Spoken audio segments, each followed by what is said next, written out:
რომ ადამიანებმა რაღაცნაირად ფეხი აუწყოთ იმ გამოწვევებს, რა გამოწვევების დღესდღეობით მსოფლიოშია, იმ ფონზე რა ნახტომსაც ეს ცივილიზებული მსოფლიო აკეთებს ამ მიმართულებით. როგორ გამოვიყენოთ და დავნერგოთ თანამედროვე ტექნოლოგიები ყოველდღიურ საქმიანობაში? ამ თემაზე ნეოტივის ინიციატივით ტრენინგი მასწავლებლებისთვის გაიმართა. შეხვედრას ხელოვნური ინტელექტის და ციფრული უსაფრთხოების სპეციალისტი ოთარ კვირიკაშვილი უძღვებოდა.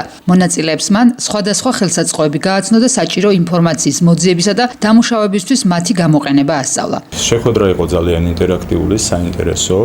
მოტივირებული ადამიანებისგან შემდგარი სტუდენტები, მასწავლებლები, რომლებიც თავიდან ბოლომდე ჩართულები იყვნენ ამ პროცესში, მასწავლეთ, ასე ვთქვათ, რამდენიმე ხელსაწყოს გამოყენება, გარდა ამ ხელსაწყოების და ხელოვნური ინტელექტის, მათ ასევე გაიარეს რაღაც საბაზისო უნარები, ანალიტიკური უნარები და გარკვეულ სიღრმეებში ჩავედით, რომ ადამიანებმა შეძლონ და გაიაზრონ, ვთქვათ, მომავლისთვის რაღაც პროგნოზირება შეძლონ, თუ საით მიდის არა მარტო საით მიდივართ, არა მარტო ჩვენ და საით მიდის არა მარტო ესა თუ ის კომპანია თუ ხელსაწყო, რა მომავალი გველოდება მომავლისკენ, რა მომავალი გველოდება თუნდაც მომდევნო 5-10 წლის განმავლობაში, რომელი სამსახურების ტრანსფორმაცია მოხდება, ვინ დაკარგავს სამსახურს, ვინ შეიძენს, ვინ რა უნარებით უნდა იყოს აღჭურვილი. შეხვედრას გორში კოლეჯმა ამაგი უმასპინძლა, რომლის წარმომადგენელმა აღნიშნა, რომ ტექნოლოგიების განვითარებას უპირველესად განათლების სფეროში დასაქმებულმა ადამიანებმა უნდა აუწყონ ფეხი, რადგან ამ პროცესში ახალგაზრდების ჩართულობის კუთხით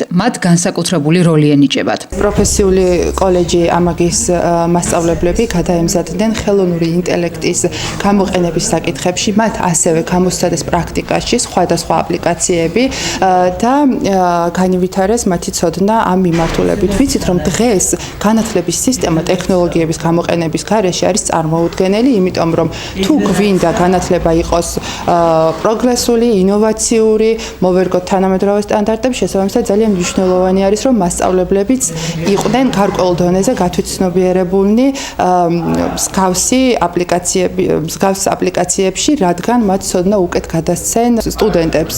ტრენინგი ინტერაქციულად წარიმართა. მონაწილეებს შეკითხვები ძირითადად სამომავლო პროგნოზებთან დაკავშირებით ჰქონდათ. როგორც შეხვედრაზე აღენიშნა, უახლოეს წლებში ის ადამიანები და პროფესიები გაუძლებენ კონკურენციას, რომლებიც ტექნოლოგიების განვითარებასთან ერთად ტრანსფორმირდებიან.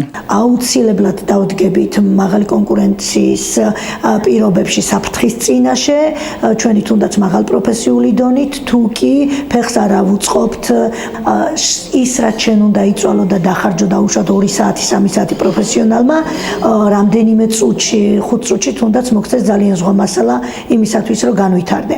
ისე რომ ძალიან საინტერესო ტრენინგია, ვისურვებდი, რომ იმდენად ღრმა და დიდი თემაა, რომ ბევრ ადამიანს მიეწოდოს ინფორმაცია. ტრენინგამდე წარმოდგენა გქონდა, რა თქმა უნდა, ხელოვნური ინტელექტის პლატფორმებთან დაკავშირებით, თუმცა დღეისათვის უფრო სიღრმისეული ცოდნა გვაქვს, უფრო მრავალფეროვანი პლატფორმები შემოგთავაზა ჩვენმა ტრენერმა და ეს ძალიან საინტერესო იყო.